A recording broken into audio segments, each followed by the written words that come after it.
O caso de hoje foi solucionado com a ajuda de uma árvore. Ficou curioso? Então vem comigo acompanhar a história de hoje. Sexta estranha com gente esquisita.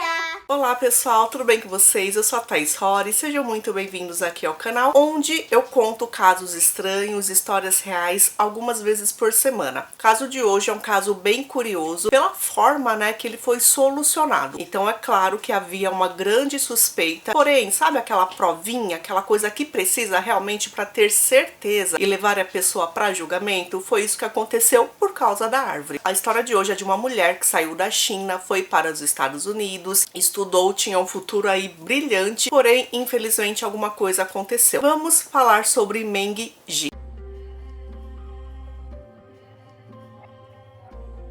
Meng Ji nasceu dia 18 de abril de 1991 na China. Ela nasceu bem naquela época, que foi uma época que durou bastante, onde cada casal só podia ter um único filho. Porém, os pais não se importavam. Eles queriam ter exatamente um filho, independente se fosse menino ou menina. Por saber que eles iam ter somente ele, eles iriam amá-lo com todo o seu amor. E foi isso que eles fizeram então com Meng. Meng era tida como uma menina e depois tornou-se uma mulher super amorosa. Ela era o tipo de filha que todo pai gostaria de ter, sempre muito estudiosa, e quando chegou na época da faculdade, ela se destacou e ela entrou em ótimas universidades, em Pequim e em Xangai. Então, em 2012, ela foi para o Missouri para estudar lá na Universidade do Missouri, que fica nos Estados Unidos. Lá, ela terminou a graduação. Em dezembro de 2014, ela ganhou o mestrado dela, que era em Engenharia Mecânica e Aeroespacial. Ela era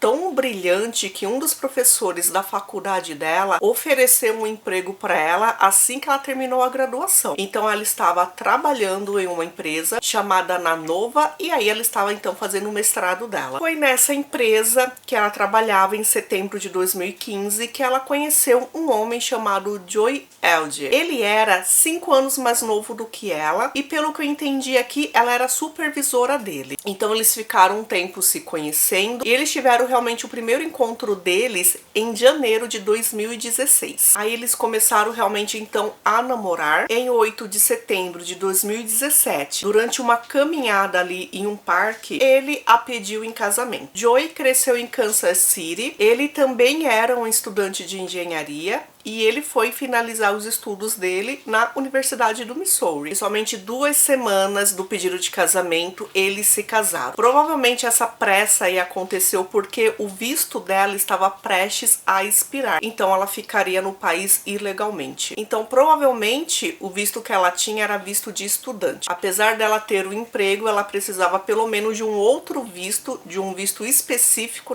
para poder trabalhar. E a gente sabe que isso não é tão fácil assim. Então eles optaram em casar-se. 5 meses depois do casamento, ela recebeu uma oferta de emprego assim maravilhosa. Top do top, era tudo que ela precisava. E foi nessa mesma época que ela descobriu que estava grávida. Aí, gente, olha só que estranho. Apesar dela sempre ganhar mais do que ele, apesar desse emprego ser tipo assim um emprego top, onde financeiramente eles estariam bem tranquilos, eles resolveram que ela não aceitaria esse emprego. Ela seria mãe em tempo integral. O que era bem estranho mesmo, gente, porque Joy tinha parado de trabalhar para se dedicar só aos estudos, para poder terminar os estudos. Então, da onde viria o dinheiro? Em outubro de 2018, a bebezinha deles nasceu. Bom, nessa época, Meng estava totalmente isolada, ela não tinha contato com ninguém, ela não trabalhava fora, ela não estudava fora, ela estava só dentro de casa e era muito importante para ela, então, a bebezinha, que passou a ser o único universo dela. E além disso,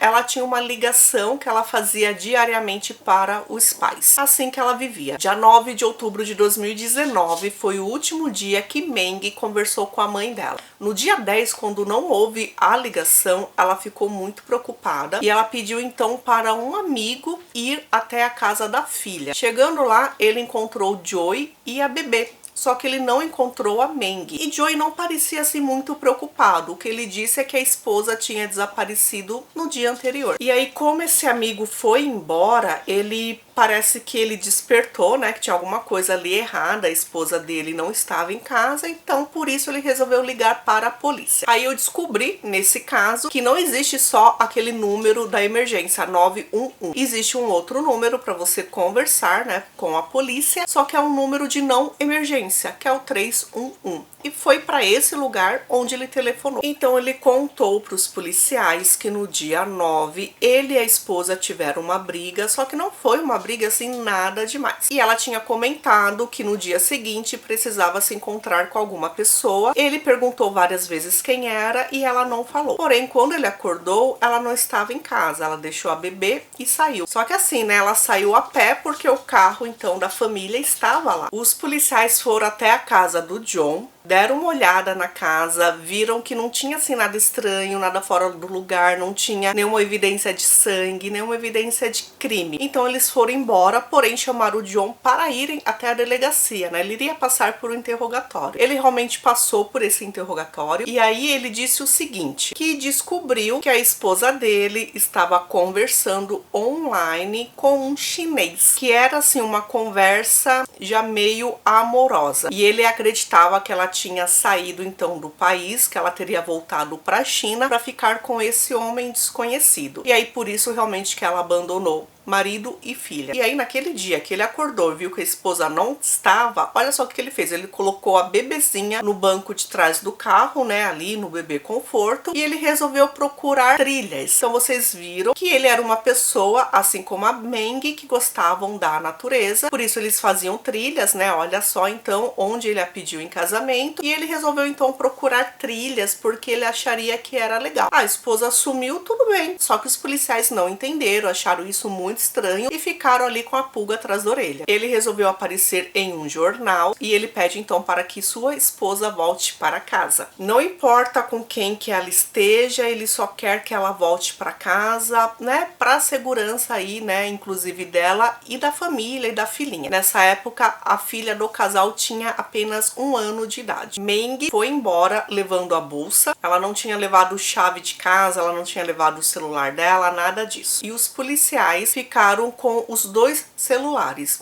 o dele e o dela. E foi, gente, olhando esses celulares que eles descobriram, assim, coisas absurdas. Eles descobriram conversas de áudio entre o casal. E eles também descobriram no celular dela quando ela gravava acontecimentos, conversas que eles tinham ali durante a dinâmica da casa. Várias vezes ele mandava áudio para ela dizendo que não estava gostando do casamento, que queria pedir o divórcio. Ele dizia que não gostava de ser casado com ela. E aí ele ria quando dizia isso, que o casamento era terrível e que ele estava ansioso para acabar com tudo isso. E ele queria realmente saber se ela iria cooperar com o divórcio, porque se ela não cooperasse, ele iria até um juiz e diria que ela abusava dele. E aí ele ameaçava, olha, se eu chegar lá e falar que você abusa de mim, eu acho que eles vão até te deportar. E aí ele dizia também que não ia ser bonito se ela não mudasse a atitude dela, ela teria que abrir mão da filha. E no celular dela encontraram uma gravação, né, onde eu já falei pra vocês, estava acontecendo uma briga ali entre o casal e ela começou a gravar o áudio. Isso foi dia 29 de outubro de 2018, 1 ano antes dela desaparecer. Então assim, a briga do casal era terrível, já acontecia assim há muito tempo. Pelo que deu para entender, os problemas entre eles começaram quando a família dela, o pai e a mãe, foram visitá-la nos Estados Unidos. Seguindo uma tradição chinesa, os pais, principalmente a mãe, têm que acompanhar a filha ali, ajudar a cuidar da criança até ela fazer 100 dias de vida, que é uma idade assim que eles consideram, né, mais perigosa. Então, quando os pais chegaram lá, ele ficava o tempo todo brigando com a esposa, isso a partir aqui das ligações, falando que queria que eles fossem embora. Então ele meio que maltratava realmente, sabe, os pais dela. E eles não falavam inglês. E ele ficava muito bravo, então, quando os pais conversavam com ela em chinês. O pai foi embora e a mãe ficou, né, até completar uns 100 dias. Gente, ele era terrível com ela. Ela, inclusive, chegou a fazer bolinhos no aniversário dele e ele deu chilique porque ela estava usando a tábua de carne dele de uma forma errada, deu chilique. E disse bem claro pra ela, manda sua mãe embora, eu não quero ela aqui. Chegou ao ponto da Meng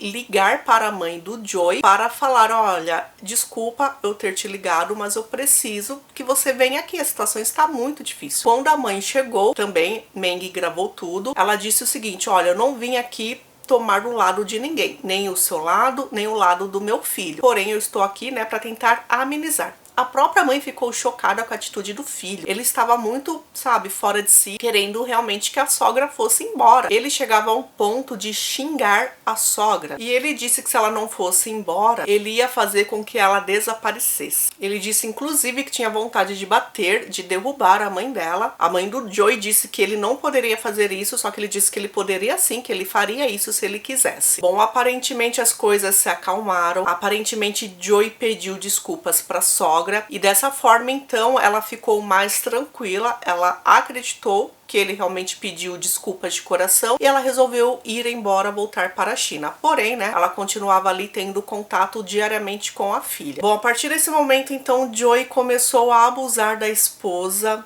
emocionalmente e através de palavras. Ele dizia, por exemplo, que ela era burra, que ela não tinha cérebro, que ela não sabia tomar uma decisão sozinha. Ela também começou a fazer um diário. Esse diário ela escrevia em chinês e ela colocava então nesses diários assim todos os transtornos que ela passava e várias vezes ela se perguntava no diário, por que eu aguento isso? Por que eu não vou embora? Então, o que se acredita é que ela tinha medo, né? Porque realmente ela não era uma cidadã americana, ela não tinha o green card ainda. E dali a 5 meses, né, da época do desaparecimento dela, ela teria então uma audiência para tentar o green card. Então, provavelmente ela estava esperando aí esse tempo chegar. Lembrando que a filha dela era cidadã americana, né? Então ela tinha medo de repente ter que voltar para a China e ficar então sem a filha. Apesar de todas essas conversas abusivas, dos telefones dos dois, os policiais realmente acreditavam que ele era o grande culpado, porém eles não tinham provas, né? Só que mesmo assim, dia 25 de outubro, eles prenderam o Joey. Só que eles prenderam por causa de outra coisa. No iPad da Meng encontraram fotos do bumbum da filhinha dela, quando ela estava com hematomas, ela estava com o bumbumzinho todo roxo. E ela trocando mensagens com a mãe, ela disse que acreditava que Joey tinha machucado a filha, né? Tinha batido nela. Porque isso aconteceu quando ela estava com Joey. Todo o tempo restante quem cuidava era ela, né? E aí quando o Joey foi questionado desses machucados, ele disse que sim, que 1 ou 2 vezes ele pode ter no momento de raiva beliscado a bebê. Então por isso, né, por agressão física a uma criança, ele foi preso. É o que eles precisavam, pelo menos, né, para manter Joey ali preso e tentar buscar provas que ele fez alguma maldade com a esposa. Afinal, né, não tinha nem corpo, né? O que eles iam acusar? Só um desaparecimento? Não dava. Então ele estava preso desde outubro de 2019. Em março de 2020, ele teve uma audiência onde ele se declarou inocente por ter batido realmente na bebê. Ele ficaria preso a não ser que ele pagasse uma fiança de $500 mil. Os pais da Meng estavam procurando ela, foram para os Estados Unidos, tinha o problema da língua. Porém, muitas pessoas da China ou que falavam chinês, eles fizeram parte de tudo aquilo, sabe? Para ajudar realmente a família. Também na promotoria, tinha um assistente, né, da promotoria, que ele também era de origem chinesa e ele também falava chinês, eles comunicavam então com a família. Junto ali com a polícia, tinha um promotor chamado Dan Knight, e esse promotor, gente, ele fez o possível, ele estava dentro de todas as investigações, ele fez o possível para conseguir acusar Joey de ter feito algo ali com a esposa. Havia uma grande procura, era uma região de trilha, de lagos, de rios, e todo mundo estava procurando a Meng. Os policiais conseguiram um mandado de busca, eles foram então na casa do Joey, né, na casa do casal. Como eu falei para vocês antes, não tinha nada exatamente suspeito, porém eles pegaram tudo que poderiam utilizar ou achar que alguma coisa estranha saísse dali, como por exemplo uma mochila dele e também, gente, sapatos, né? Sapatos ali de caminhada que estava sujo de terra. Quem sabe dali eles tirariam alguma coisa. Gente, eles também pegaram na mochila do Joey vários papéis com coisas escritas e, gente, eram coisas que ele escrevia para ele mesmo, como ele iria responder para a polícia e para a imprensa. Ele falava o seguinte: nunca fale de Meng no passado, sempre fale nela no presente, como ela é importante, como ela é especial, como você a ama. Olha só, gente, sim, porque se você falar no passado, então assim, é como se ela tivesse morrido, né? Era algo muito difícil de se fazer, só que o promotor deu entrada, ele apresentou queixa contra o Joey, como se ele tivesse tirado a vida da Meng, mesmo sem terem encontrado o corpo, o que era assim algo muito difícil de se fazer, onde quando houvesse o julgamento, né, isso seria super ruim para a promotoria, né, e para a acusação. Porém, mesmo assim ele fez isso porque ele tinha medo que Joey saísse da prisão. Quando o Joey foi entrevistado mais uma vez, ele confirmou os 2 lugares que ele estava, onde ele foi procurar trilha no dia seguinte ao desaparecimento ali da esposa. Olhando, né, rastreando o celular dele nos locais onde ele estava, eles determinaram um local que Joey não contou para a polícia, que era exatamente o local onde ele pediu Meng em casamento. Joey ficou 30 minutos no rio Lamine. Então eles colocaram ali toda a procura, né, em torno daquele rio. Também eles não encontraram nada. Foram meses procurando o corpo. Eles fizeram um memorial naquele local. A família dela precisava de um encerramento. Então eles pararam realmente de procurá-la. E é como se aquilo realmente fosse o funeral dela, né? Como se eles, enfim, tivessem entendido que ela não iria mais aparecer. Dia 22 de fevereiro de 2020, pararam de procurá-la. Um ano depois, um pouquinho mais de um ano, no dia 25 de março de 2021, os restos mortais dela foram encontrados. Um alpinista estava atravessando uma parte arborizada, exatamente naquele parque onde ela foi pedida em casamento, e aí ele observou de longe algo brilhante. Ele imaginou que era uma bolsa, e ele tinha então um graveto, ele cutucou, realmente ele viu que era uma bolsa, e ele também encontrou ali sapatos. E ele encontrou mais uma coisa, algo que parecia uma caveira. Claro, a polícia foi chamada, tudo ali foi examinado, os pertences eram os pertences dela, testes foram feitos e foi determinado então que aqueles restos eram realmente da Meng. Gente, enquanto estavam nos Estados Unidos, os pais conseguiram a custódia então da netinha. Só que assim, como você tem um limite de tempo, né, para ficar nos Estados Unidos, senão você fica ilegalmente, eles tiveram que voltar para a China. A partir desse momento então, a filhinha ficou com os pais do Joey. Quando os restos foram encontrados, os pais estavam na China. O promotor fez uma videoconferência. Ele fez essa videoconferência com o assistente dele que falava chinês, e aí eles contaram realmente para os pais que ela havia sido encontrada. Claro, eles começaram a chorar, só que de certa forma, né, gente, é um alívio porque aquela pessoa não estará para sempre desaparecida. Não sabiam então qual foi a causa da morte, não dava para identificar. O que o médico legista identificou é que ela tinha 4 costelas quebradas, ou seja, antes de perder a vida, ela sofreu muito. Porque se uma costela quebrada dói, 4 costelas, assim, é algo absurdo de sentir. Então, sim, ela teve momentos bem tristes, dolorosos e angustiantes antes de perder a vida. Então, eles tinham agora os restos, eles tinham o celular do Joey, que mostrava que ele esteve naquela região, né, durante 30 minutos. Só que isso não era o suficiente, sabe? Para realmente ir a julgamento e ter certeza que iriam ganhar ali o julgamento. Eles olharam como estava o tempo, né, naquele dia, apesar de Joey falar que o tempo estava lindo, que estava ensolarado, que por isso que ele foi procurar trilhas, não foi bem assim. Estava chovendo naquele dia. Significava o quê? Que havia lama se ele estivesse naquele local onde o corpo dela foi encontrado. E aí eles lembraram que uma das evidências que eles pegaram era exatamente um sapato de caminhar ali do Joey, que estava realmente sujo de lama, e com a lama tinham vegetação. Eles encontraram 12 tipos de vegetações diferentes. Então uma especialista, ela foi estudar cada uma dessas 12 vegetações, porque o que eles queriam? Eles queriam encontrar uma vegetação que era a mesma vegetação que tinha ali no local onde ela foi encontrada. Se aquela vegetação fosse encontrada na sola do sapato dele, iria comprovar que ele esteve naquele lugar. Então, realmente, sim, ele seria exatamente acusado do que ele tinha feito. Para fazer essa análise, eles não poderiam pegar folhas ali do chão, eles tinham que ter certeza que a folha era daquela árvore. Então, eles iam com escadas assim enormes e pegavam folhas do topo da árvore. Então, eles descobriram que sim, que uma das vegetações que estavam no sapato do Joey fazia parte da vegetação onde ela foi localizada.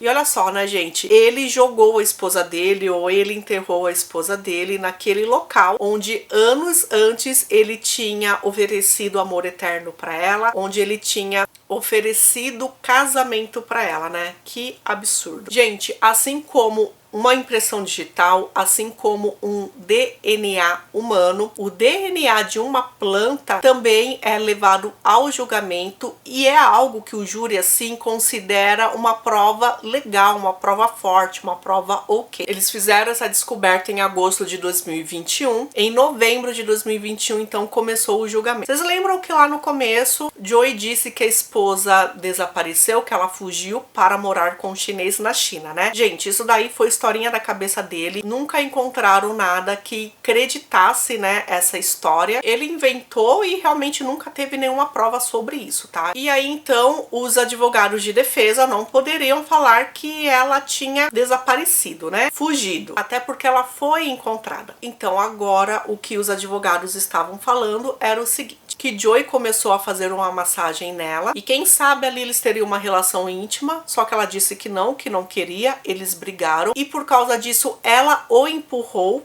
ele a empurrou de volta e ela bateu nesse momento ali a coluna na mesa. E aí eles explicam como ela quebrou 4 colunas. O médico legista, né, que fez ali a necropsia dela foi chamado e ele disse que isso realmente poderia acontecer, só que assim, teria que ser um empurrão muito forte, uma pancada muito forte. Os advogados disseram que Joey e Meng continuaram brigando, apesar dela ter então agora 4 costelas quebradas, e ele empurrou ela mais uma vez, ela caiu no chão e bateu a cabeça. E aí ele escuta um barulho forte que veio ali daquela pancada, né? Nesse momento então eles param de brigar, ela levanta e ela diz que vai dormir. Só que no outro dia, quando ele percebeu que ela não levantou para cuidar da filha, ele foi vê-la e ele viu então que ela estava sem vida. Então, com medo, né, do que iria acontecer com ele colocou o corpo dela no porta-malas do carro, colocou a filhinha deles, né, ali na cadeirinha, no banco de trás, e aí ele foi para aquele local onde jogou o corpo dela. Gente, a filhinha estava, no momento que ela perdeu a vida, a filhinha estava no momento que ele transportava o corpo da mãe, gente, que absurdo. Bom, por outro lado, a promotoria mostrou todas as provas que tinham, mostrou todas as gravações. Joey foi retratado como um marido abusivo, que não deixou a mulher trabalhar, apesar dela ganhar mais, ameaçava ela, xingava ela de várias coisas, maltratava a família dela. Eles realmente acreditavam que ele começou a fazer uma massagem nela e pode ser naquele momento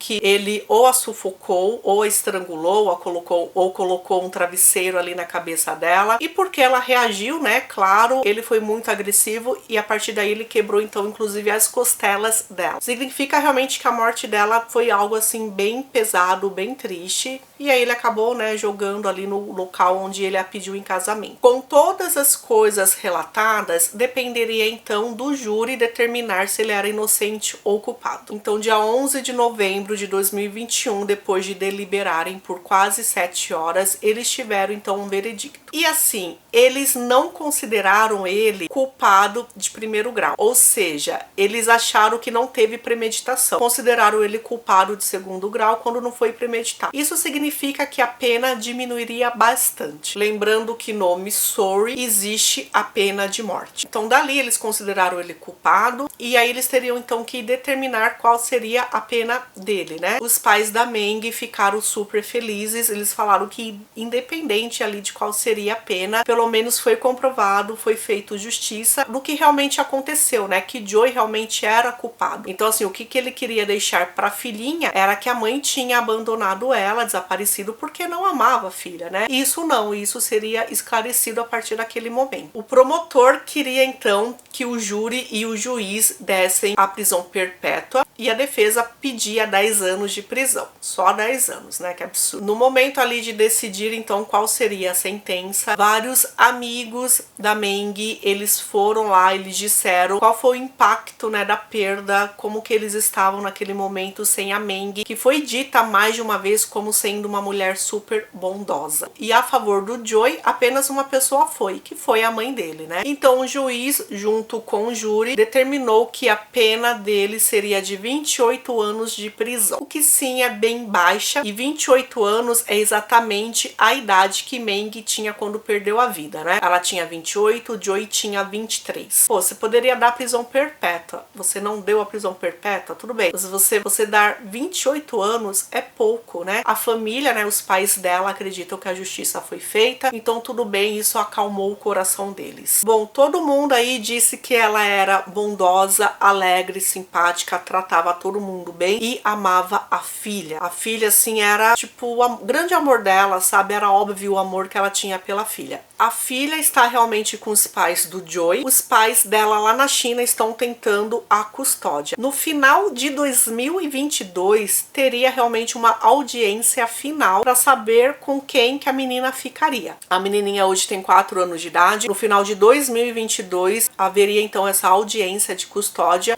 Pelo que eu verifiquei, eu não encontrei nada, então eu acredito que ela deve ter sido adiada. E, gente, o promotor chamado Deng, que é o homem, assim, que mais fez o possível, sabe, para colocar Joy na prisão, para acusá-lo, enfim. Ele faleceu dia 4 de junho de 2022. Foi uma morte, assim, bem triste e inesperada, né? Tipo, não falaram de nenhuma doença, não descobriram realmente qual foi a causa, ou pelo menos isso não foi divulgado. Bom, esse é o caso de hoje. Eu agradeço muito a você que assistiu esse caso até agora. E, gente, se você ainda não é inscrito aqui no canal, se considere se inscrever, por favor. Nós estamos chegando a 100 mil inscritos, 100 mil estranhos, estranhas em um mesmo local. Olha só que interessante, né? Então fica aí para você dar comigo parabéns para os aniversariantes dessa semana e depois nós nos veremos no próximo caso, tá bom? Tchau, tchau! E agora, gente, vamos aos aniversariantes da semana. Primeiro, eu queria dar um parabéns atrasado para uma pessoa que fez aniversário no dia 1º de abril e faltou aqui na minha lista. Silvia Juvieta, feliz aniversário. Ontem, dia 9 de abril, foi o aniversário de 10 anos do Guilherme, do filho da Priscila Araújo. Parabéns. Dia 10 de abril, gente, aqui na segunda-feira. Parabéns para Maria Célia Amorim, Ellen Ferreira, Márcia Garcia, Gian Faldoni e Fernanda Fortunato. Parabéns. 11 de abril, aniversário é da Aline Rodrigues Silva. Dia 12 de abril, parabéns para Lia, Euler Costa e Michele Alves. Dia 13 de abril, parabéns vai para a Vicentina Aparecida, Adilson Bordo e a Lia Tomás, que faz 54 anos de idade. Sexta-feira estranha, gente. 20 anos irá fazer a Rayane Lima. Também será aniversário da Roberta Macedo, Ivone Cardoso, que mora em Turmalina, Minas Gerais, e Denise Enes de Oliveira. Que vocês tenham um ótimo dia. Para finalizar, gente, porque, né, depois os próximos aniversariantes eu trarei aqui no domingo, tá? Sábado, dia 15, o aniversário é da noiva Roseane Tailine. Parabéns! E além de ser aniversário hoje, né, ela vai se casar no dia 21 de abril. Então, parabéns pelo aniversário e pelo futuro casamento. Gente, que vocês todos sejam muito felizes, que vocês recebam o máximo de alegria aí na vida de vocês. Vocês são muito especiais pra mim, mesmo eu não conhecendo pessoalmente. Eu quero muito o melhor na vida de vocês, tá? Com muita saúde, com muito amor, com muitos amigos, com muita gente sincera ao nosso lado. É isso que eu desejo pra vocês nesse novo ciclo. Beijinhos, gente!